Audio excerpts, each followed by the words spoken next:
ملګرو نن زه ستاسو سره یو داسې وینه شریک کوم که تاسو د زړه نه واورئ نو کیدای شي ستاسو ټول ژوند بدل کړي. دا د هغه سړي خبرې دي چې د ناکامۍ د سمندر تیر شوی د دې زمانې د کامیابو خلکو په لړ کې یې ځان جوړ کړی دی. ها ملګرو زه د جیک ما خبره کوم، یو عام انسان چې د وخت قدر یې پیژندلی او ډیر لوی کامیاب شوی دی. دا خبره یوازې د اورېدو نه ده بلکې ستاسو د رابخولو دپاره هم ده.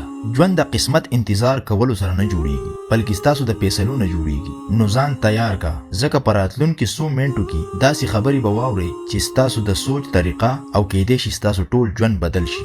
ملګرو جیک ما وایي وخت یو داسې خزانه ده چې هر انسان ته برابر ملاویږي. هر ورځ مونږ ته 24 غنټې راکول کیږي، که څوک مالدار وي یا غریب یا هوښیار وي یا کم هوښیار، ټولو ته یو شان ورکولی کیږي. خو فرق دا دی چې ځینې خلک هم دا 24 غنټې د ځان په جوړولو کې، د ځان په هوښیارولو کې او ځان قوي کولو کې خرج کوي، او ځینې هم دا 24 غنټې په ټیک ټاک، موبایل، سوشل میډیا باندې او بې ګټې کارونو باندې ضایع کوي. نو پوښتنه دا ده تاسو په کومه خلکو کې یئ؟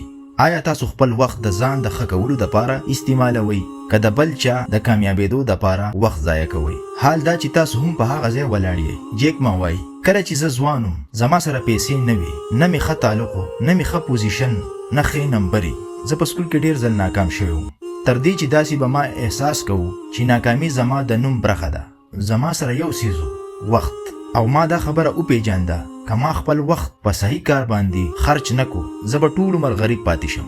ملګرو دا د دې دنیا د ټولو لوی راز دی.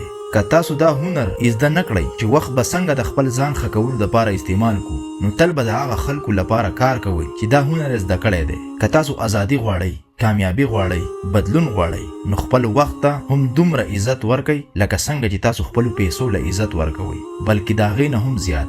ځکه حقیقت دا دی چې ستاسو وخت ستاسو د پیسو نه ډېر قیمتي دی. پیسې بیا ګټلی کیږي خو وخت چې یو ځل لاړ شي بیرته نه راځي. نن سبا ځوانان وایي مونږ ته آرام پکار دی، بیلنس پکار دی، تفریح پکار ده، خو لږ سوچ وکړه. که تاسو غریب یئ او ټول وخت آرام، پارټي او مزه غواړئ، نو هغه وخت نور خلک زده کړه کوي، پلان جوړوي او مخکې روان وي. ژوند مزه کول مهم ده. که تاسو اوسط خلک یئ نو اوسط ژوند دپاره جشن ته ضرورت نشته. نن سخت کار وکړه، سبا به په آرام ژوند کوي. که نن آرام کوي نو سبا به پښیمانه شي.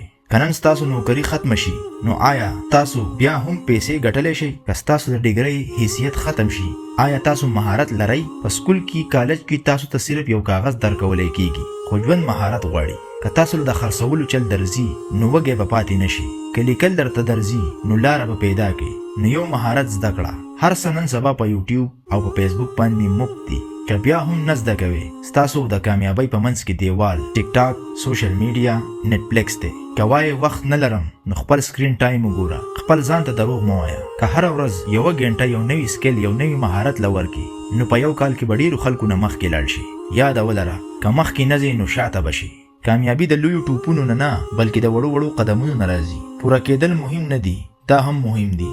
بور کارونه ومنئ. جیک ما وایي زما د هرې کامیابۍ وجه بور کارونه دي. ایمیلز لیکل، انګلیش یادول، کتابونه لوستل. موټیویشن د لنډ وخت دپاره وي خو ډیسپلین د ټول عمر دپاره وي. سم وخت هیڅکله نه راځي. سم وخت تاسو په خپله جوړوئ. څوک چې نن کار کوي سبا دنیا هغو یادوي. کامیابي د قسمت نه بلکې د فیصلو نتیجه ده. نو انتظار مه کوه، هم اوس کار شروع کړه.